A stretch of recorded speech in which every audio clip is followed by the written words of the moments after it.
Alright guys, it's been a while since I posted my first video, but I got a lot of stuff worked out.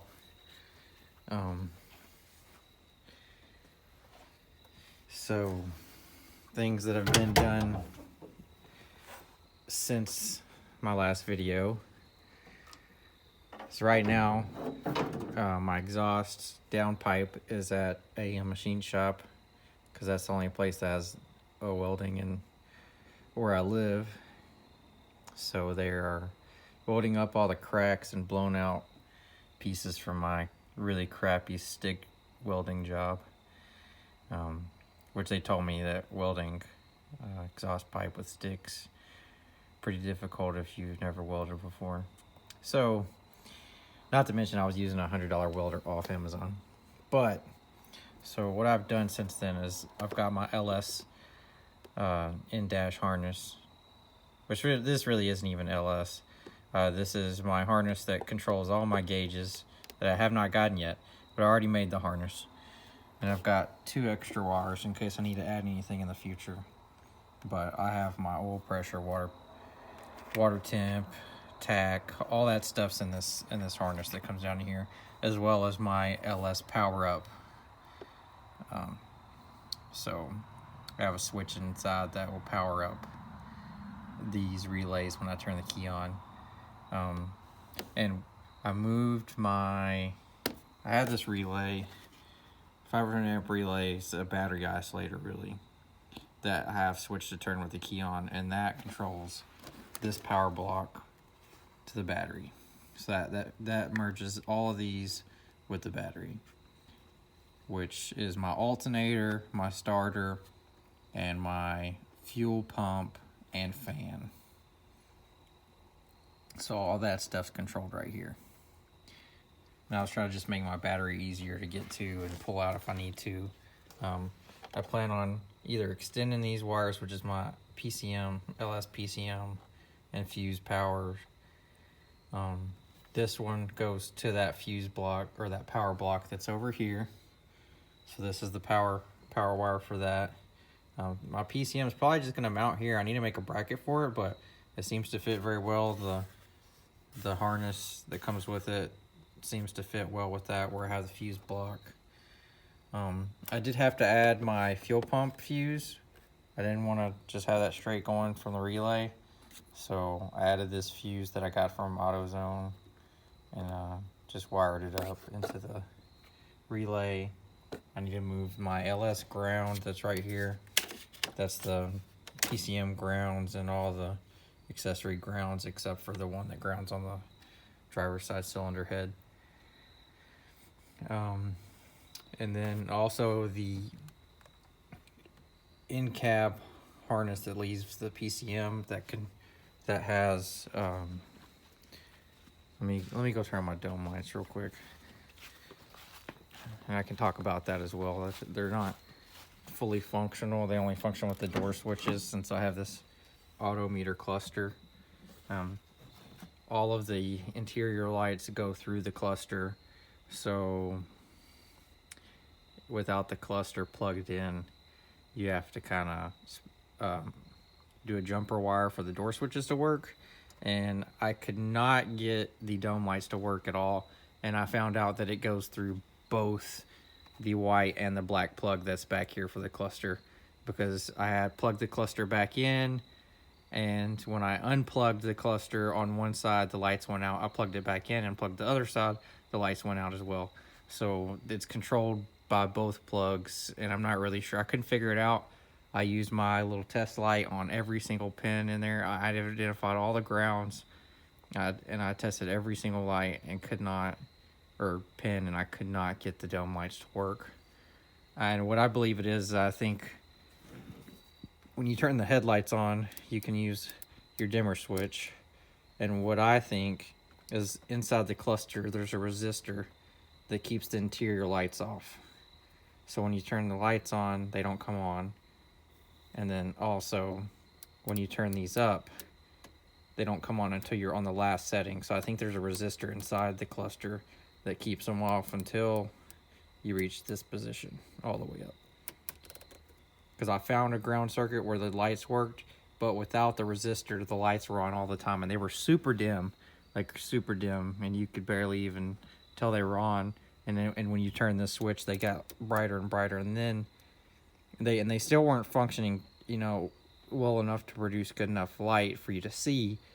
But once you turn this one all the way up, they came on all the way. So I think there's something there. One of my harnesses, the harness that I was just talking about, comes down here to this 22 Delphi Packard. So it's an automotive grade Delphi connector, and it's really high quality. I'll put a link in the description for it because it was awesome. And I've also got these 16 gang harnesses. I can't show you that one until I take the cluster off, which I'm going to do when I redo my gauges. But I can show you the one that I have over here that comes off the LS harness.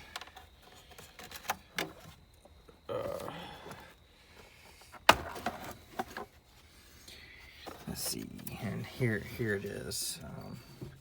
So it's got the male and female plugged on it right now, because I haven't figured out how I'm going to wire it, but this harness comes from the PCM of the LS, and that's just because I didn't have enough spots on that other harness, because that harness has all 6 of my gauges, as well as all 6 of these switches, and then also as a power wire, a ground wire, and then my speedometer that has 3 wires. So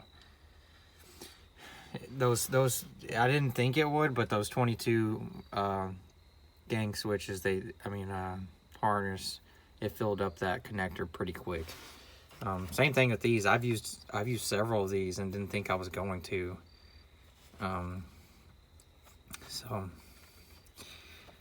But that's the harness from the PCM. And then those same plugs that I used over here. I still need to get a loom for this, but this comes into here, and this goes to the drivetrain harness. So that's my 4-wheel drive activation, or just the indicator light, really. My fuel pump, my fuel level, my speed sensors. So that all goes down there, and then it's connected to this plug. I cut off the original harness. And the reason I did that is because a lot of this goes through the Jeep PCM, and I didn't want to use 2 PCMs and 2 full harnesses.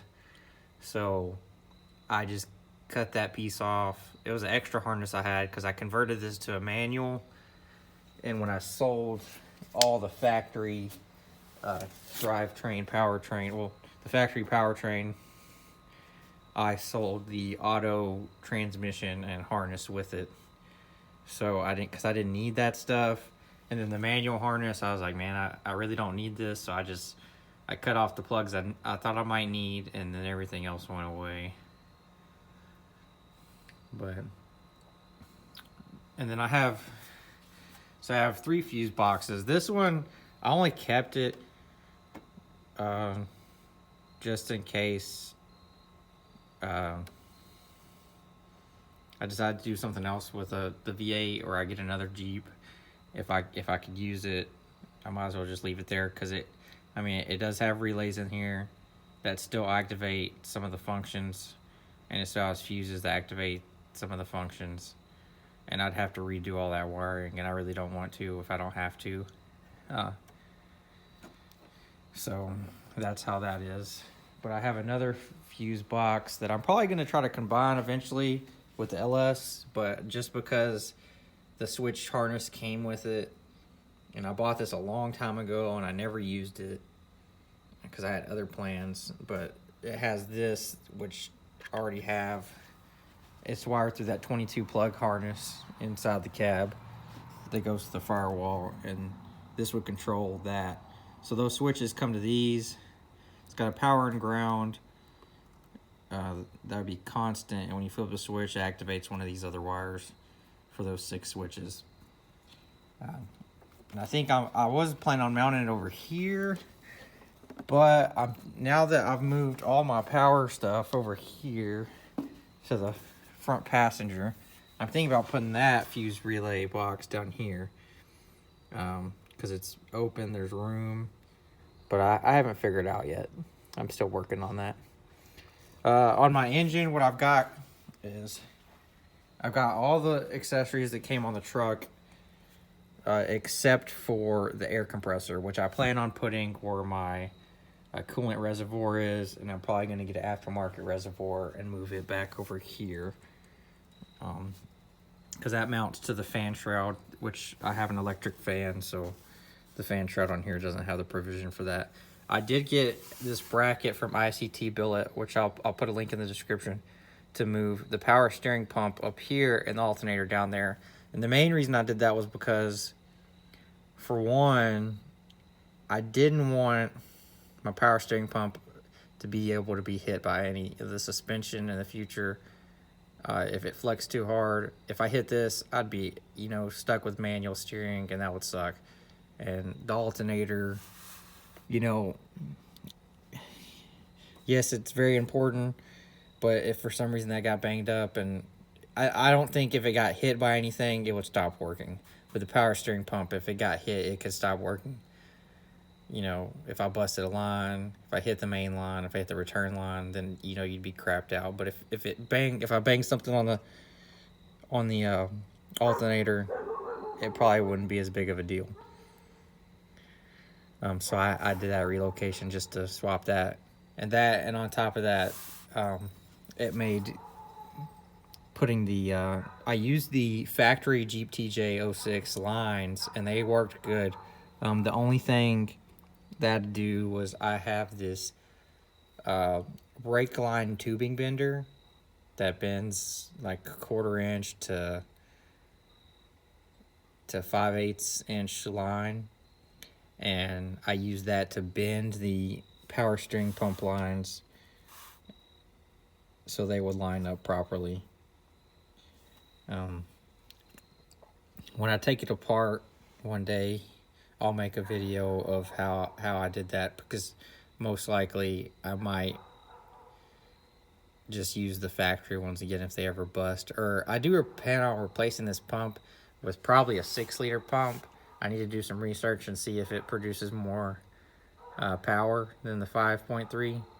I would think it would, because it would be on a heavy duty pickup versus what this came out of, which is a Tahoe. So we'll see if I can get some more power steering. But some other things I plan on doing is I want to get the Trailblazer SS, or it's just the new style intake. But I prefer to get the Trailblazer one, because if I get the Trailblazer one, I'm pretty sure it'll just be easy to get the Trailblazer engine cover, and I can cover up all this wiring harness and everything up under here, and it would just look so much cleaner and nice. So that's one thing I plan on doing. I guess let's talk more about the inside, what I've got going on. So with this autometer cluster, you pretty much lose all interior light functions, and you have to figure out which pins on this white plug to plug all your accessories, like your lights and stuff, into. And these autometer clusters, they come with these really shitty indicator lights. So let's see if I can get one out. I got rid of them because, here's the bezel. And it's not even a bezel. What it is this was bolted through these two holes here. It's hard to see. These two holes here above the turn signal, and it went through there, and they had these really shitty covers, like they just looked hideous. So I got rid of those. I mean, look at the 4-wheel. That's a cheesy 4-wheel drive indicator. It's not focusing well. But, so I got these little aluminum ones off Amazon. They're 12 millimeter. I had to grind them down so they'd fit. So on the turn signal, I grinded some off the top left and bottom left. And then the high beams, I ground some off the top right and the top. And then the check engine, bottom right and bottom. And they worked out pretty good. And I'm going to try to find a way to, these are actually, I think they're stainless or aluminum. So I'm going to try to machine down the front or grind down with a like flap wheel or something and get the machine surface. And then put these bezels back over to cover those holes and also give this a cleaner finish. When I get all my gauges, which is probably going to be around Christmas, it's going to be pretty easy to wire up because I have the harness that comes back in here. Let's see if I can pull it out to see it. I may have to wait till next time to show this part. Yeah, they're all wired up already. I did all the pre-wiring through that 22 plug harness in the bottom, and everything's wired up. And then that LS harness that will control my check engine light. And then also I have a fuel interface from what is it? Not Summit Racing, but Speedway Motorsports. I have a Speedway Motorsports fuel interface that's supposed to go in line between my fuel sending unit and ground, and it'll know when I have 15% fuel left, and it'll turn the light on. Because also when you take the cluster out, you're gonna lose this function, and you're gonna lose this function if you're not using the PCM, the Jeep PCM, and wiring. So this is just the best way. And once I get that working, I'll demonstrate it, and I'll go ahead and leave a link in the description for that. But I think other than that, the only thing I haven't mentioned is, I guess, how I got the interior shifter to look correct, which I'm still missing. If I put the bezel in here, I can't shift, because when I shift, when I go into third or also first, if I go into first or third, then this little piece right here will hit the bezel that holds the rubber boot in, and it will try to move the whole console. So what I'm doing for now is I just took that bezel out, and I just set the boot right on top of it, and it, you know, it comes up a little bit when I'm moving it, but I mean, as far as I'm concerned, when it's in still, it looks fine. It looks like nothing's missing. And you know, yeah, when I shift into gear, it pops up a little bit, but I mean, it's Jeep, who cares? Also, what I used is, this is a 06 TJ, and I believe this would only work with the Jeeps equipped with the NSG 370. But I have a 5-speed because mine was automatic before, and I converted the 4-liter auto to 4-liter stick shift, and that's why I eventually LS swapped it, was because I could never get the 06 PCM to work with the manual, and I don't know what it was. I plugged my PCM into another 06 manual, and it cranked it up. It ran fine, didn't have any codes, and I put it back in mine, and it never worked. What I ended up doing to have it work so I could drive is I had the park ground on the auto PCM permanently grounded, so the Jeep PCM always thought it was in park, so it would start up, and it would I just had a lot of problems. So that's why I converted to manual, and I went with the NV3550 because I found one at a junkyard, and I pulled it out and got it for $200 complete with the flywheel, clutch, all the little stuff, the shifter, Also, to get this to work, speaking of the shifter, I bought an all-state gear short throw shifter because the factory shifter just like it was all up on the dash and it did not work at all. So I got this. I was watching another channel that was doing an LS swap on a TJ, and they did the same thing, and that's how I got the idea. Because I was originally gonna try to. Excuse me. I was really gonna try to bend the shifter to make it correct, and I'd cut it with the wire with a cut-off disc and bent it easy, and it did work, but it was still trying to hit the dash, and it looked really funky. I mean, I like this because it's just a straight shift rod. I mean, it looks. I mean, almost kind of has a truck feel, but I mean, it's real nice. I like it. I did convert my console to a half console because I wanted extra cargo space, and I really didn't care for the locking lid console because it didn't even have much storage space, and it took up a lot of room. And to be honest, I would just leave it with the floor pan, but I don't think I could live without cup holders, honestly, because I'm always carrying canned Cokes or occasional beer. So,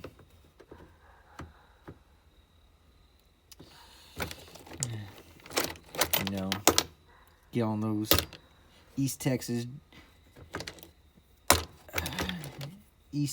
Jeeps and hang out on the trails. You need the cup holder, man. I got a bunch of little miscellaneous stuff in here, but I think that's all I got for now.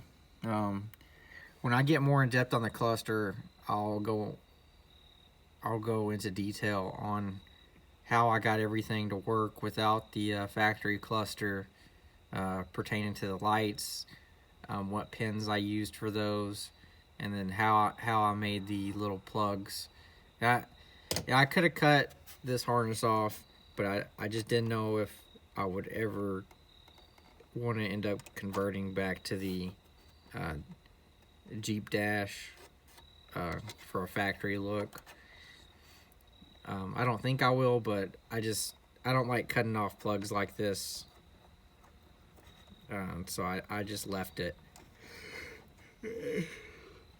I made heat shrink pins that fit in there. That way the pins can't touch each other and spark or arc. And the plug just is retained, so there's no future issue that could arise for that. Right now my fuel gauge, I guess I didn't talk about that. My fuel gauge is an adjustable one. It has like 5 different settings. And the closest one that's to factory fuel setting unit was 240 to 33 ohms, and it works pretty well.